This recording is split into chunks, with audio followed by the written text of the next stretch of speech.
So that's quickly, very quickly, my testimony. What I want to do today is, for the young people and the adults here, I'd like to throw this thing open to question and answer. Because some of you may have run across situations, some of you may have questions on how to deal with people that are in this. I want to leave one word with you. The only answer to witchcraft, the only way that anybody's ever succeeded in getting out has been through the blood of Christ.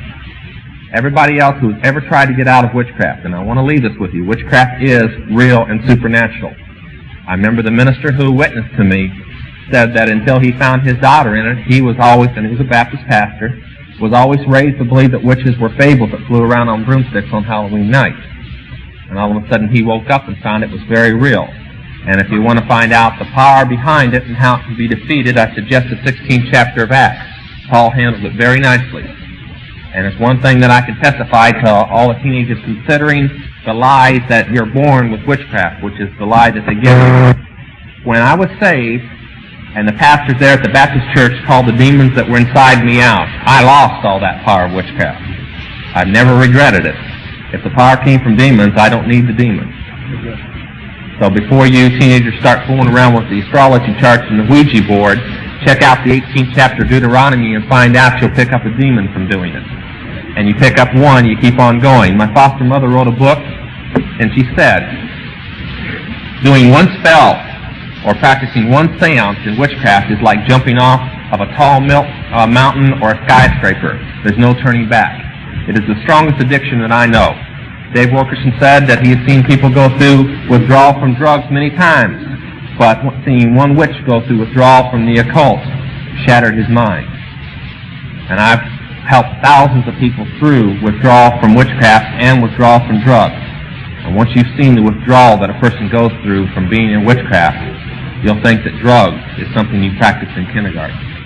It's that violent and that destructive without Christ especially. And what I started to say was, nobody has ever succeeded in getting away because they simply will kill you with a spell. Now, Brother Rasmussen knows from testimony from other people who have been around, they haven't been able to do this to me or anybody else that has ever gotten out. A few people had been killed physically that have gotten out, that were Christians, that got out of witchcraft.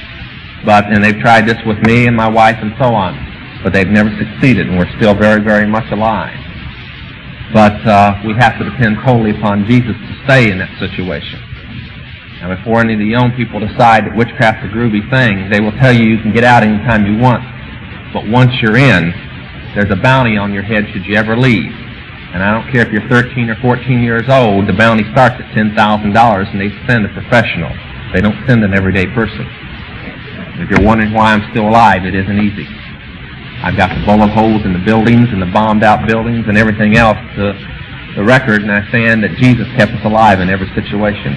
You don't walk into a building as it blows up in your face and walk back out without a scratch on you unless the Lord is there to protect you.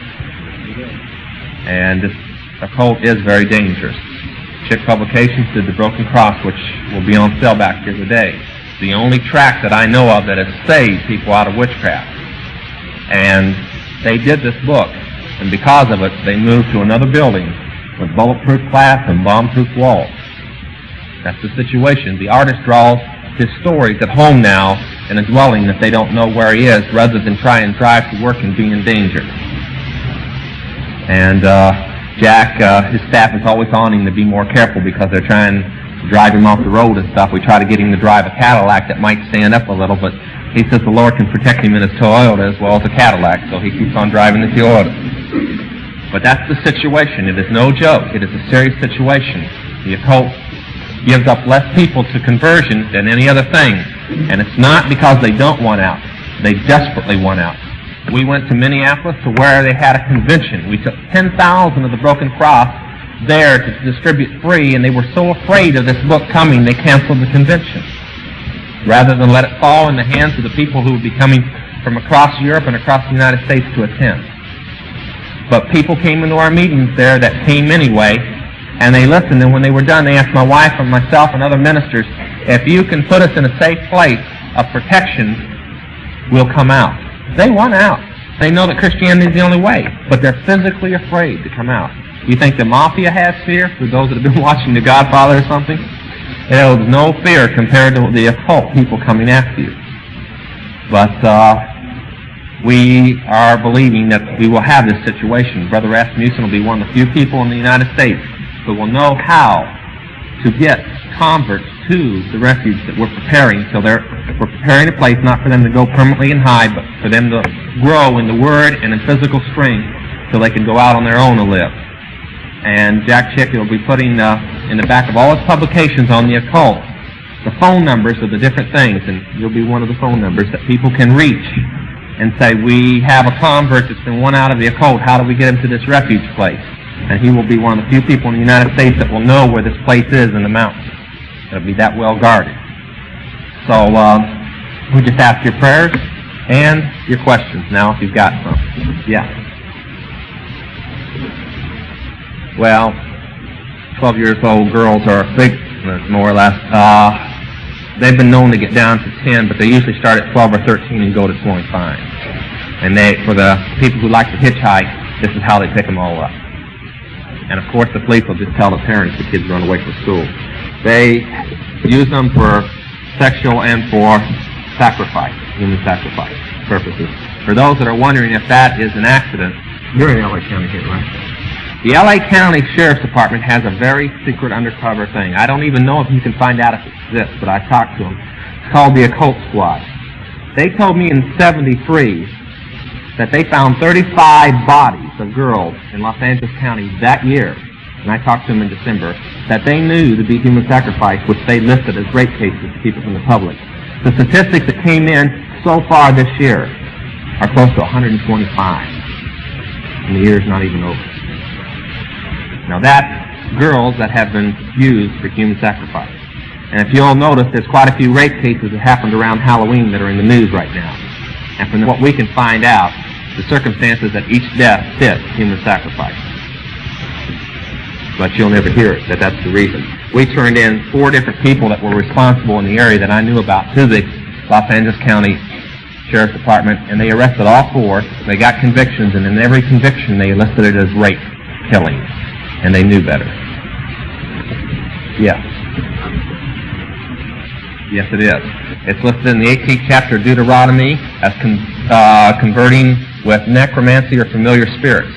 It's clairvoyancy. Anything that is psychic is a counterfeit of God's power by the devil. And it was, the woman who was giving fortunes in the 16th chapter of Acts, that was clairvoyancy. When Paul cast the demon out, she couldn't tell fortunes anymore. That settles it right there. Yeah. Superstition is a Christian form of witchcraft. Okay, she asked me if superstition was a form of witchcraft. It's a Christian form of witchcraft. One thing I want to throw at the young people real quick. In the occult stores, they don't sell Ouija boards, in most of them, in the serious ones. They call it a Christian instrument. They say Christians are the only ones stupid enough to use it. Witches know that the devil runs it. They know more than some of the Christians. Yeah. Okay.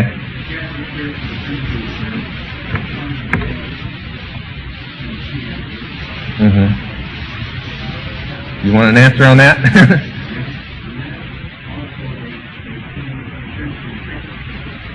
Oh, I'm glad you asked me about that. Yes, I do. Physical evidence. One, take the exorcism first. The rite that the Catholic Church uses for exorcism, they have changed a few words. Just, I think, about 6 words. Is the witchcraft rite of exorcism. It is 8,000 years old. The Catholic Church is not that old. Okay? Next, on the apparitions, it's the same thing as the Spiritualist Church of America or any of the witchcraft organizations.